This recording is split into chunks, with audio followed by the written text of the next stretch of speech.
Hello friends, welcome back to my channel. మీరు రాత్రిళ్ళు హ్యాపీగా నిద్రపోతున్నప్పుడు సడన్ గా ఏదో పెద్ద లోయలోంచో లేదంటే బిల్డింగ్ పై నుంచో పడిపోతున్నట్లు అనిపించి ఒక్కసారిగా ఉలిక్కిపడి లేచారా? గుండె గట్టిగా కొట్టుకుంటూ ఒళ్ళంతా చెమటలు పట్టి మెలకువ వచ్చేసిందా? అబ్బా కలకదా అని ఊపిరి పీల్చుకొని ఉంటారు. కానీ దీని వెనకాల మీ మెదడు చేసే ఒక చావు బతుకుల పోరాటం ఉందని మీకు తెలుసా? అసలు ఇది ఇలా ఎందుకు జరుగుతుందో ఈ రోజు పాయింట్ టు పాయింట్ క్లియర్ గా ఎక్స్ప్లెయిన్ చేద్దాం.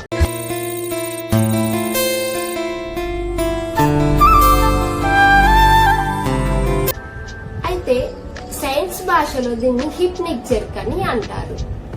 అసలు ఇలా ఎందుకు జరుగుతుంది? మనం రోజంతా పనుల వల్ల బాగా అలసిపోయి ఇంటికి వచ్చి బెడ్ మీద పడుకోగానే మన బాడీ చాలా స్పీడ్ గా రిలాక్స్ మోడ్ లోకి వెళ్లిపోతుంది. ఎంత వేగంగా అంటే మన శ్వాస రేటు మన గుండె వేగం కన్నా ఒక్కసారిగా పడిపోతాయి. ఇక్కడే అసలైన ట్విస్ట్ ఉంది.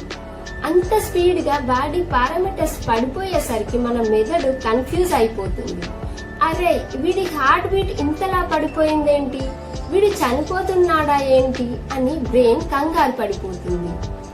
అయితే చనిపోతున్న బాడీని ఎలాగైనా బ్రతికించాలి కదా అని మన బ్రెయిన్ ఏం చేస్తుందో తెలుసా? బాడీ బతికే ఉందో లేదో ప్రాక్టికల్ గా చెక్ చేయడానికి ఒక చిన్న ఎలక్ట్రిక్ షాక్ లాంటి సిగ్నల్ ని మన కండరాలకు పంపిస్తుంది. అయితే ఈ చిన్న షాక్ వల్లే మన కండరాలు ఒక్కసారిగా వణికి మనకు కింద పడిపోతున్న ఫీలింగ్ వచ్చి ఉలిక్కి పడి లేస్తాం. అంటే మిమ్మల్ని చావు అంచుల దాకా వెళ్లకుండా కాపాడడానికి మీ మెదడు చేసిన ఒక రక్షణ పోరాటమే ఈ hypnic jerk. So next time ఇలా జరిగినప్పుడు భయపడకండి, మీ బ్రెయిన్ కి థ్యాంక్స్ చెప్పుకోండి. మరి మీలో ఇలా ఎంతమందికి జరిగిందో కింద కామెంట్ చేయండి. మరిన్ని ఇలాంటి ఇంట్రెస్టింగ్ వీడియోల కోసం మా ఛానల్ ని సబ్స్క్రైబ్ చేసుకోండి.